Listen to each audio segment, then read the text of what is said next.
Hello, everybody, it's your boy, Jmulls of Jmulls Gaming, here today. We're continuing my little mini-series on my thoughts of Xenoblade Chronicles. Today, we got the latest installment of the series, my thoughts on Xenoblade Chronicles 3. What a good freaking game this is, so spoiler alert, for my Game of the Year video, it's probably going to be Xenoblade Chronicles 3. It's my 9th favorite game of all freaking time. No, I put Xenoblade 1 as my 9th favorite game of all time, so Xenoblade Chronicles 3 is even further along the list than that. So, that should just give you a brief TLDR of what my overall thoughts on the game's going to freaking be. There's going to be a lot of strengths, not a lot of weaknesses. So let's start off with the strengths. And for me to actually get this video to be within like 15 to 20 minutes, I'm going to need to kind of like go speed.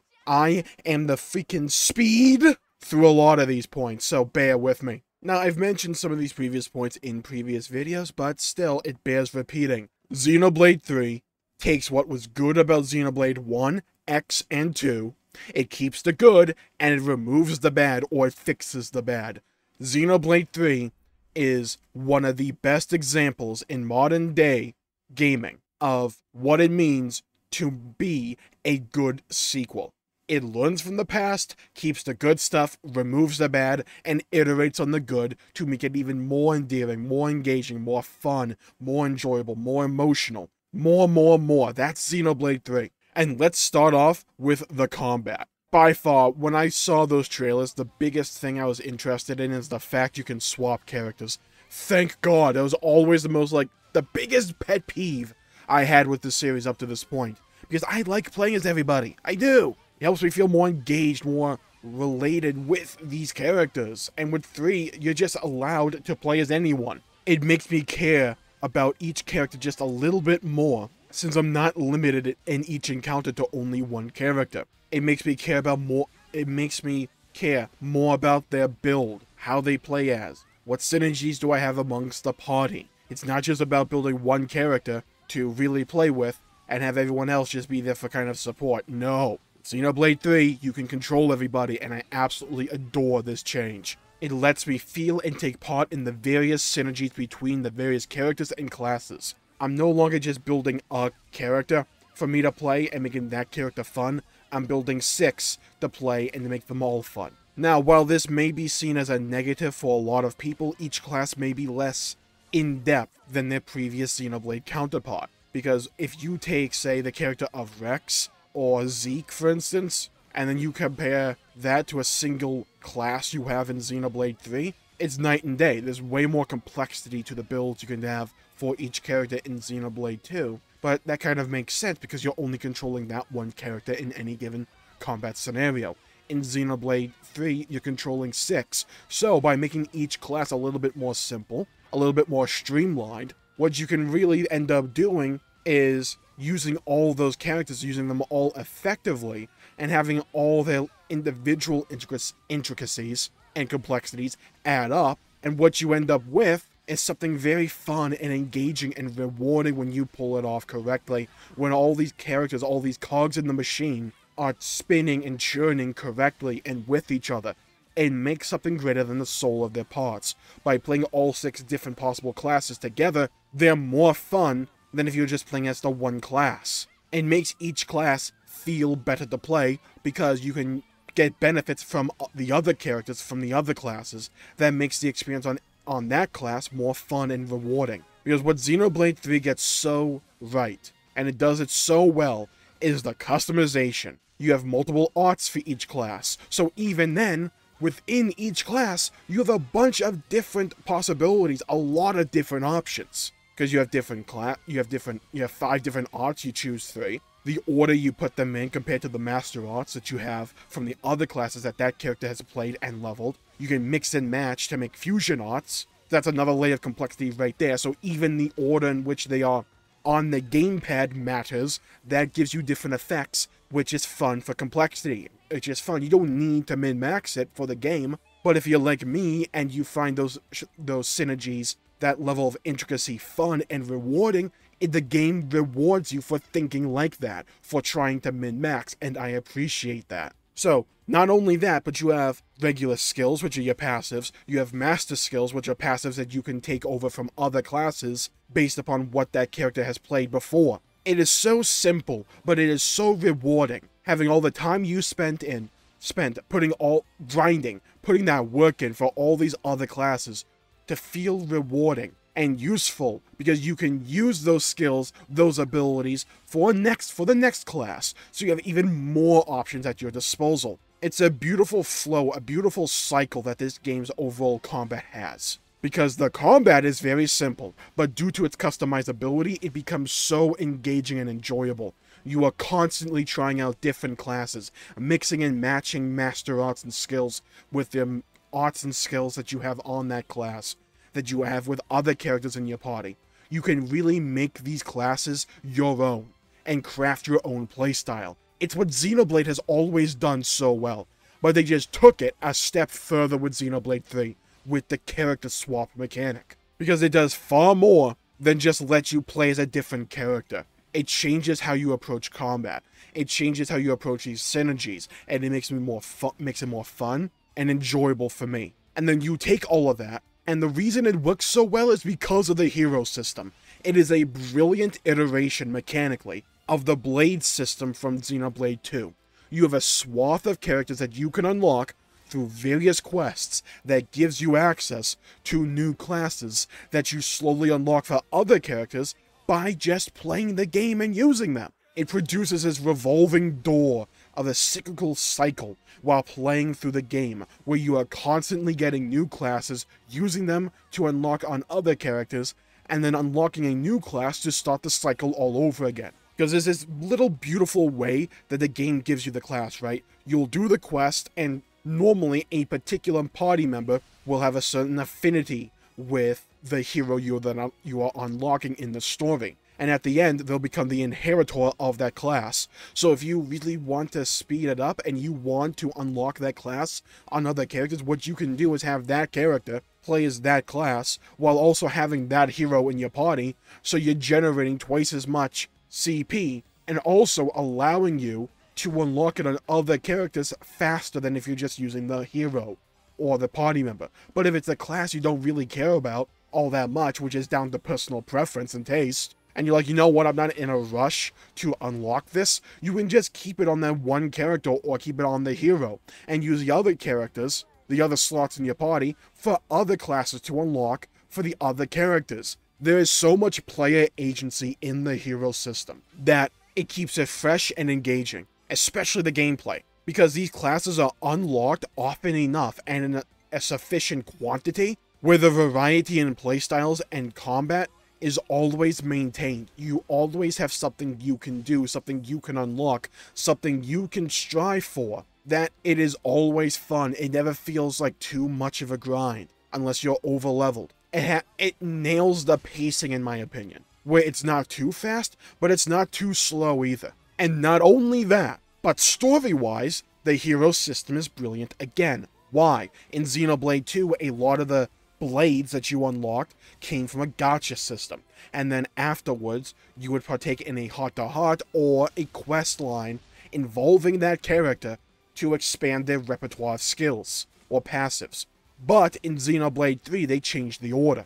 To unlock the hero, you have to do a quest for that hero, where you learn more about their possible colony that they came from, or their backstory, or their own personal relationships. You gain depth and characterization for these characters, while also getting interesting stories for the main party members, because they interact with these heroes. They learn from these heroes. They learn more about the state of the world. It expands on each character, fleshes out the overall cast, while also building the world. The hero system works mechanically and story-wise. It develops the world while fleshing out your gameplay options. It is a brilliantly implemented system. And this is an example of what I was talking about earlier, where Xenoblade 3 nails the idea of sequels.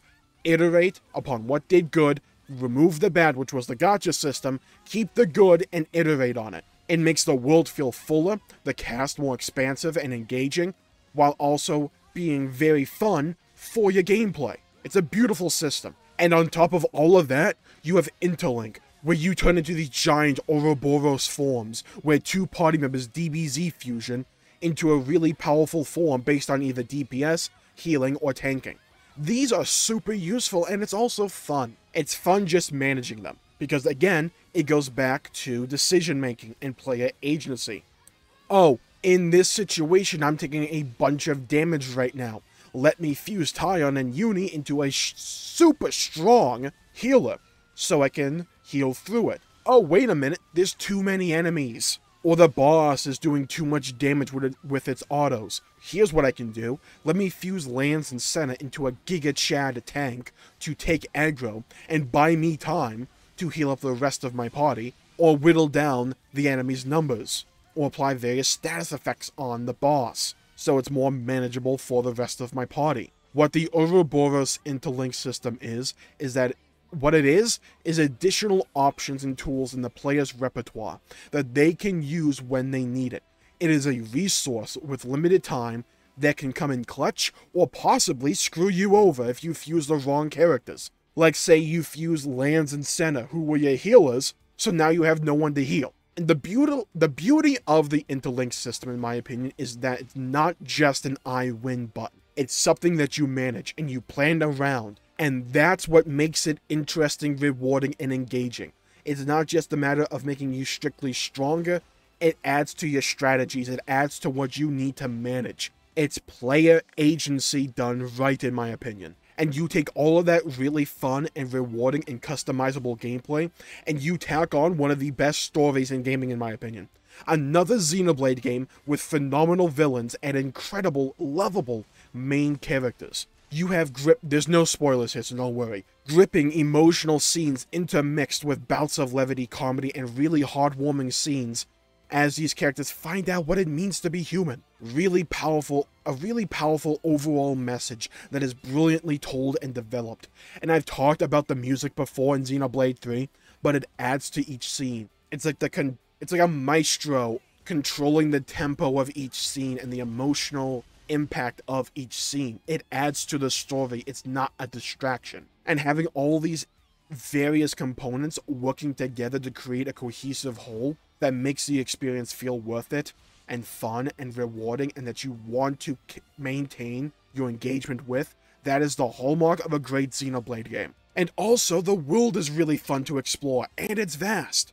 It's not my favorite world visually, we'll get to that Monolith has ever created, but in terms of exploring and just running around it and interacting with it, it's probably one of my favorites due to the additional mechanics that they added to the game, like finding various chests. The other games have had chests in them, but they're a good feature, right? But you also have husks that add to the emotional impact of each area as you find these corpses that you have to play the song for to move them on to what we believe to be the next life. You can also find secret caves dotted around the area, filled with a couple of rudimentary puzzles, but also some loot. You feel rewarded for the time that you put in exploring as you develop affinities for various colonies. You might also find brand new hero quests to unlock new characters, new classes. You find whole stories by just going off the beaten path and discovering what the world has in store for you. Because Xenoblade understands how to do effective open world areas. You don't need to fill them up with a bunch of random objectives that you need to do, or a bunch of collectibles that you need to collect. It rewards you for going off the beaten path, and it rewards the mindset of, hey, I haven't been over there yet, I want to go over there and see what's there. It lets you choose. It doesn't force you. It doesn't make you do anything. If you explore a certain area and you find a hero quest, that's because of your own volition. Game's not going to point you in there. It's not. It's going to let you choose. And that level of player freedom that we are starting to see in a lot of more open world games nowadays, it is so refreshing. And this is what I say can be the potential of these open world games. They're fun, rewarding, and they have a mix of paces. It can be high adrenaline, high pacing, or really fast pacing, actually. Or if you just want to slow down, smell the roses, you can do that too. That's why Xenoblade 3's world is so fun to explore. Now let's pivot over to the weaknesses. Like I said, there's not too many here.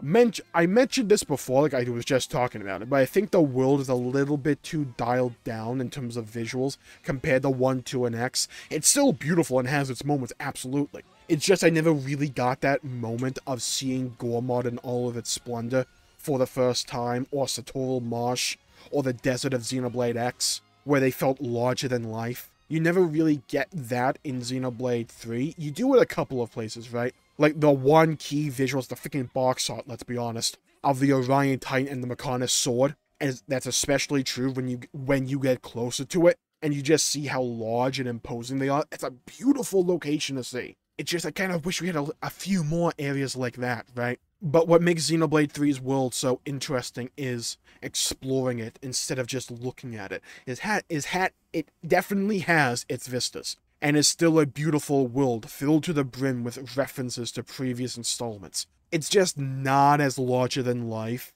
like the previous games, and honestly, some people might prefer that. It comes down to personal preference. So I put it under a weakness, but as a borderline one. It really just comes down to what style of world do you prefer. Because I guarantee you, there's going to be a lot of people that say, I prefer how this world looks compared to the other games, and that's completely valid. That is an opinion, you are allowed to have it. It's no more wrong or right than mine. It's just, personally, I prefer the world design, in terms of visuals, of 1, 2, and X. But I don't hate 3s by any means. It's just like, the difference between like A tier and S tier, in my opinion. Now, really the only complaint I have mechanically with the game is tanking. It's a little bit too straightforward, and you don't have that variety in playstyles like you do with healers and DPS. Which is kind of a shame, because some of my favorite characters, in terms of the heroes, are the tank ones. They're hilarious, and they're great characters, with interesting stories. They all are, really. It's just the playstyle of tanks I feel is a little bit too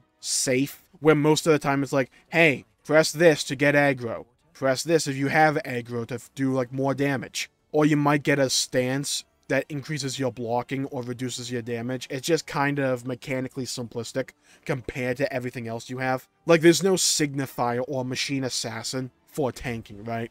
Like, the closest you get is the DLC character Eno, mainly because you get the Eno swap, which is like a simplified Poppy swap, and also adds a new collectible to the world, which is nice, but it's just, I kind of wish they leaned into the creativity aspects with tanking like they did with DPS and healers. They played it a little bit too safe, in my opinion. But like I said, there's just not too many negatives with the game. Like, the only one I really have story-wise at this point is I don't feel Senna as like a whole got as much development or time in the sun as the other main characters, and because of that, I feel the dynamic between Senna and Lance just isn't as fleshed out as Noah and Mia's or Uni and Tyon's.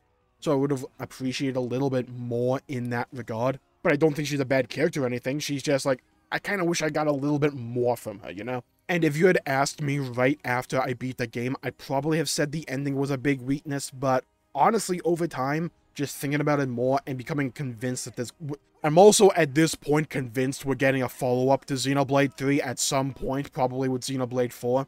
Like, I've made videos about that before, so go watch them if you want this to be more expanded and spoiler-filled. But just, the more I thought about the ending and what it was trying to say, and with that context of the fact that they're probably getting more Xenoblade in the future, I came to really appreciate what 3's ending was going for, and what it did, and also how it was executed on. Like I said, I don't want to get into spoilers for this video, but I think the game overall is phenomenal. It's one of my favorite games ever made, and I feel that it's in really good company in Xenoblade 3, with Xenoblade. It has a ton of great iteration in terms of the gameplay. It introduces a whole bunch of new characters to the series that all are fleshed out and beloved, in my opinion, with a great world, a phenomenal story, an amazing soundtrack, really fun and replayable gameplay, lovable characters, great villains, a wonderful theme and message that's thought-provoking and meaningful. It's just an amazing game. If you haven't played Xenoblade 3, it is very easy to get into it if you haven't played the other Xenoblade games before,